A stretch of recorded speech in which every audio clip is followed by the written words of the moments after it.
అందరికి నమస్కారం. ఈరోజు ముఖ్యంగా ఈ పత్రికా సమావేశం పెద్దలు సోమశెట్టి గారు, పెద్దలు ప్రభాకర్ గారు, మా కర్నూలు జిల్లా పట్టణాధ్యక్షులు యాదవ్ గారు, అలాగే ఇక్కడికి వచ్చినటువంటి మీడియా సోదరులందరూ కూడా కర్నూలు జిల్లా తెలుగుదేశం పార్టీ తరఫున నమస్కారం. సోదరులారా, ఈరోజు చూస్తున్నాం, ఈరోజు అసెంబ్లీ స్టార్ట్ అయింది. అసెంబ్లీ స్టార్ట్ అవ్వగానే జగన్మోహన్ రెడ్డి గారు ప్రజలు ఇంత దారుణమైన తీర్పు ఇచ్చినా ఆయన డ్రామా స్టార్ట్ చేశాడు. అదేదో పూర్తిగా రాష్ట్రంలో తెలుగుదేశం పార్టీ అది చేస్తుంది, ఇది చేస్తుంది అని చెప్పి పట్టుమని ఇంకా 40 రోజులు కాలేదు. పోయిన నెల 12వ తారీఖున మేము ప్రమాణ స్వీకారం చేశాం. అంటే ఈ రోజుకి దాదాపుగా 40 రోజులు అవుతుంది ఇంచుమించు. ఈ రాష్ట్రంలో వైఎస్ఆర్ వాళ్ళకు సంబంధించినటువంటి వాళ్ళ ఆస్తులలో ధ్వంసం చేసినాం, చంపినాం, మానభంగాలు చేసినారని చెప్పి రేపు ఢిల్లీలో ధర్నా చేస్తా అంటున్నాడు. మేము కర్నూలు జిల్లా ప్రజలకు, ఆంధ్రప్రదేశ్ ప్రజలకు ఈ పత్రికా సమావేశం ద్వారా తెలియజేసేది ఏమంటే, కడుపు మంట, కడుపు గాలి జగన్మోహన్ రెడ్డి గారు ఆ అధికారం పోయింది కదా, ఉండలేకపోతా ఉన్నాడు, భరించలేకపోతా ఉన్నాడు.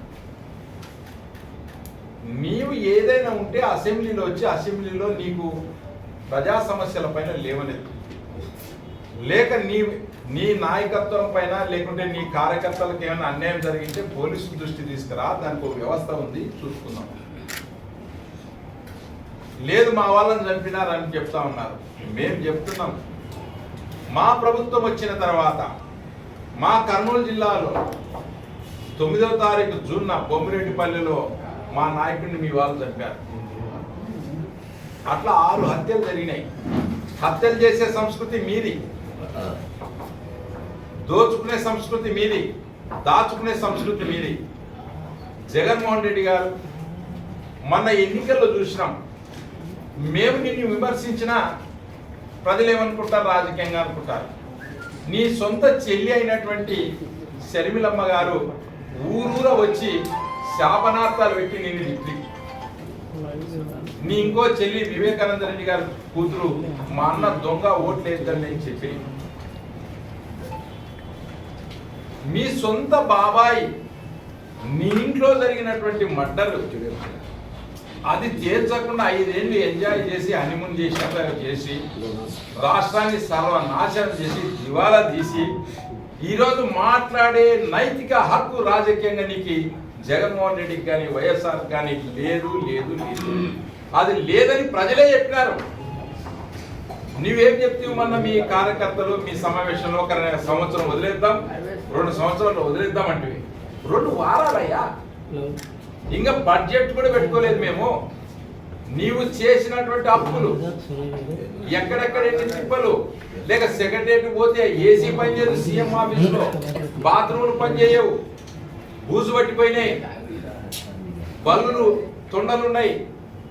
నీ పరిపాలన అట్లా సాగింది.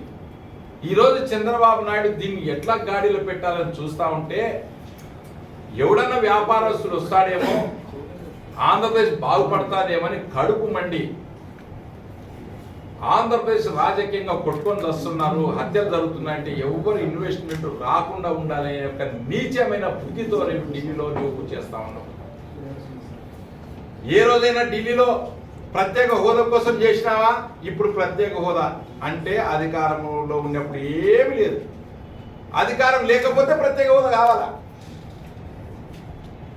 మీకు రాజకీయ ఉద్యోగం లేనప్పుడే ఈ రాష్ట్ర ప్రజలందరూ గుర్తుకొస్తున్నారు. ఈరోజు లోకేష్ బాబు గారు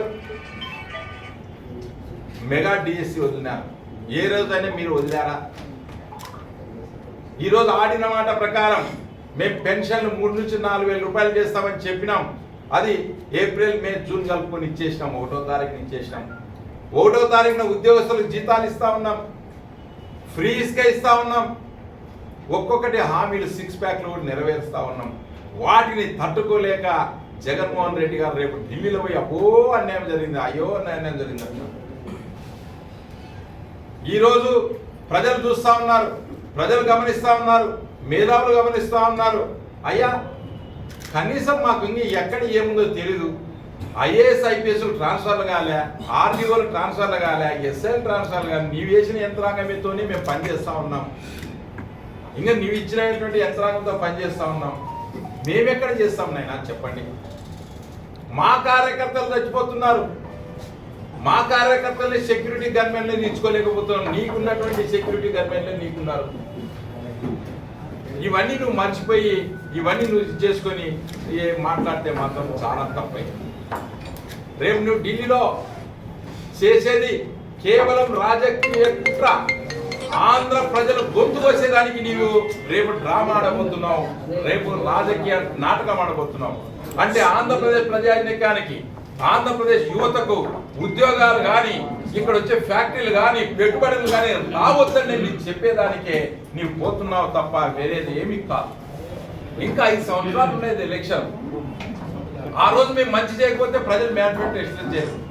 కనీసం మేము ఎంత ఏముంది, ఎక్కడ వచ్చే ఫ్యాక్టరీలు కానీ, పెట్టుబడులు కానీ రావద్దని నీకు చెప్పేదానికే నీవు పోతున్నావు తప్ప వేరేది ఏమీ కాదు. ఇంకా 5 సంవత్సరాలు ఉండేది ఎలక్షన్. ఆ రోజు మేము మంచి చేయకపోతే ప్రజలు మేనిఫెస్టేషన్ చేయరు. కనీసం మేము ఎంత ఏముంది, ఎక్కడ ఏముంది అనేది చూసుకుని కూడా లేదు. అప్పుడే నేను ఇది చేస్తా ఉన్నాం. ఈరోజు అసెంబ్లీ పోయేటప్పుడు చూసాం, మనల్ని ఉన్నదే 11 మంది. ఆ 11 మంది వచ్చి ఏం పొడుస్తారు మమ్మల్ని లోపల? ఆ 11 మంది వచ్చి ఏమో వాళ్ళు ఏమన్నా అవిశ్వాసం పెడితే అని వీగిపోతారా? లేదు కదా. నీకు వచ్చిన వాయిస్ని మనసంగా వచ్చి, నీకు వచ్చిన అవకాశాన్ని వచ్చి ఏదైనా ప్రజలకు ఏదైనా సపోర్ట్గా మాట్లాడండి, ప్రజలకు సపోర్ట్గా మీరు నిలబడండి. నీకు ప్రతిపక్ష హోదానే దిక్కు లేదే. అయినా కూడా మేము రమ్మంటున్నాం, అయినా కూడా శాసనసభకు రండి, చర్చించుకోండి అని చెప్తున్నాం. కానీ మీరు అట్లా కాకుండా దీన్ని ఎట్లన్నా కానీ రాజకీయం చేయాలా, ఎట్లన్నా కానీ చంద్రబాబు బ్రాండ్ అంబాసిడర్, చంద్రబాబు గారిని చూసి ఫండ్స్ వస్తాయి. ఈరోజు లోకేష్ రోజు అనునిత్యం 3-4 గంటలు ప్రజల్ని తండోపతండాలుగా పిలుచుకొని మొత్తం ఎవరికి ఏం సమస్య ఉన్నాయని రాష్ట్రం నుంచి వచ్చినటువంటి వాళ్ళందరూ లోకేష్ మాట్లాడుతున్నాడు. పేదలతో, నిరుద్యోగులతో, మంచోళ్ళతో, అందరితో.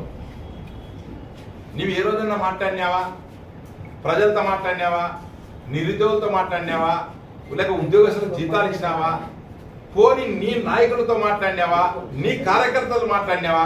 పోనీ నీ మంత్రివర్గంతో మాట్లాడినావా? మాట్లాడకుండా పరదాల సీఎం అయిపోయి ఇంట్లో నాకు కూర్చొని ఈరోజు ఓహో అన్యాయం అయిపోయింది, అన్యాయం అయిపోయింది, అన్యాయం అయిపోయింది అని చెప్పి వాళ్ళెవరో నీ కార్యకర్తలు సంపూర్ణ గంజాయి బ్యాచ్. నీవు అధికారంలో ఉన్నప్పుడు గంజాయి పెరిగింది, నీవు అధికారంలో ఉన్నప్పుడు ఇసుక రేట్లు పెరిగినాయి, నీవు వచ్చినప్పుడు లిక్కర్ జూమ్ ధూమ్ బూమ్ బూమ్ జగన్ బెరాండ్. ఇవన్నీ ఎక్కడ మేము సెట్ చేస్తామో, ఎక్కడ కరెక్ట్ సరి చేస్తాడో చంద్రబాబు నాయుడు అని చెప్పి ఆయన్ని డిస్టర్బ్ చేసేదానికి మా మీద బురద చల్లాలనే ఉద్దేశంతో 40 రోజులకే ఏం ఢిల్లీలో భారతదేశం ప్రజలు ఆలోచన చేయరా? ఎప్పుడే కానీ గుర్తుపెట్టుకోండి, రాజకీయంగా మీరు పైకి రావాలా, రాజకీయంగా ప్రజల్లో ఉండాలా అనుకుంటే ప్రజలకు సంబంధించిన విషయం మీద ఫైట్ చేయండి. కానీ మీరు ఇట్లా చంద్రబాబు పైన బురద చల్లాలంటే అది అయ్యే పని కాదు కాదు కాదు. మనం చూసాం 23 సీట్ల నుంచి మళ్ళీ 164 సీట్ల వరకు వచ్చింది కూటమి. అంటే చంద్రబాబు యొక్క కష్టం, చంద్రబాబు యొక్క కష్టార్జితం, లోకేష్ యొక్క కష్టార్జితంతో ఈరోజు మేము ఇక్కడ వచ్చాం. ఈరోజు పవన్ కళ్యాణ్ మాకు అండ ఉన్నాడు, బీజేపీ వాళ్ళు అండ ఉన్నారు. వీళ్ళని ఎట్లా వాడుకొని ఈ రాష్ట్రాన్ని, భవిష్యత్తుని, ప్రజల్ని బయటికి తేవాలని మేము ఆలోచన చేస్తే 40 రోజుల లోపల రాష్ట్రం మొత్తం అయిపోయిందని. మరి 5 ఏళ్ళు జరిగిన హత్యలకు ఏం చెప్తారు? ఈ 5 ఏళ్ళు జరిగినటువంటి లిక్కర్ స్కామ్ ఏం చెప్తారు? ఈ 5 ఏళ్ళు జరిగిన ఇసుక స్కామ్కి ఏం చెప్తారు? అవి ఎక్కడ బయటకు వస్తాయనే ఉద్దేశంతో ఉన్నారు. అయా మహాప్రభు, మీరేసిన ఉద్యోగస్తులే ఉన్నారు, ఇంకా మీరేసిన సిఐలు, ఎస్ఐలు ఉన్నారు, డిఎస్పీలు, ఆర్టీఓలు ఉన్నారు.